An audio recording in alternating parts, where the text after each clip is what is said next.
Hello, we are in lesson 6.3, still going through the practice problems, and consider the function f of x equals 2x plus 6 and the graph of the function g show, and then we're going to use the drop down menu to answer.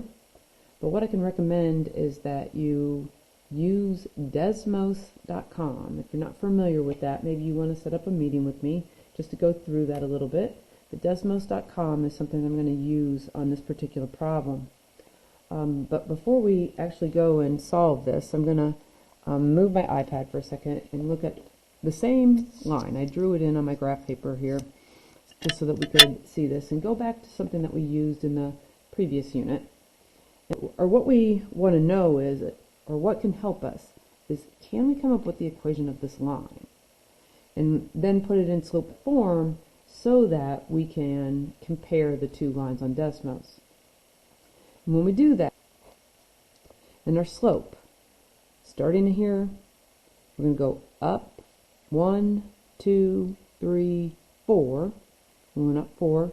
Right slope is rise over run. And you certainly can leave it as 4 over 2. I'm going to simplify that to 2. And now we can take those values and we can put them back into our equation. So we're going to write 2. And instead of writing b, we're going to write minus 4.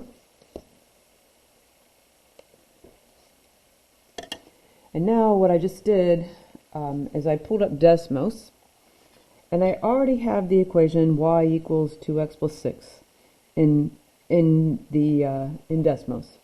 But we can go to our next line here, and we can type in, and hopefully it's not going to be blue. If it's blue, actually I'm going to try, oh, it still says blue. Let's find out here. Type in the equation that we just came up with, which was 2x minus 4. Luckily it's not blue. So 2x minus 4. And what we want to compare here, that's what we're doing, is we're comparing, well, how does the blue here at 6, and I'm going to count, 1, 2, 3, 4, 5.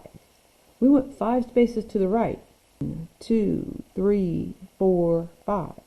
What's happening with this blue graph changing into the red graph is that it's moving to the right 5 spaces. So once we know that, we can go back into our problem here, and what happens is we're moving 5 to the right,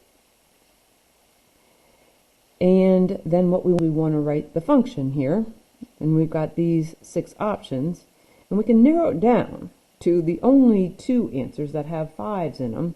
And the question is, when we move right or left, is the minus 5 going to be inside the function like it is on option 4, or outside the function like it is on the last option? And it actually is when it's inside. Right or left is inside, up or down is going to be outside of the function. I highly recommend that you make a list of how the transformations work from a previous video.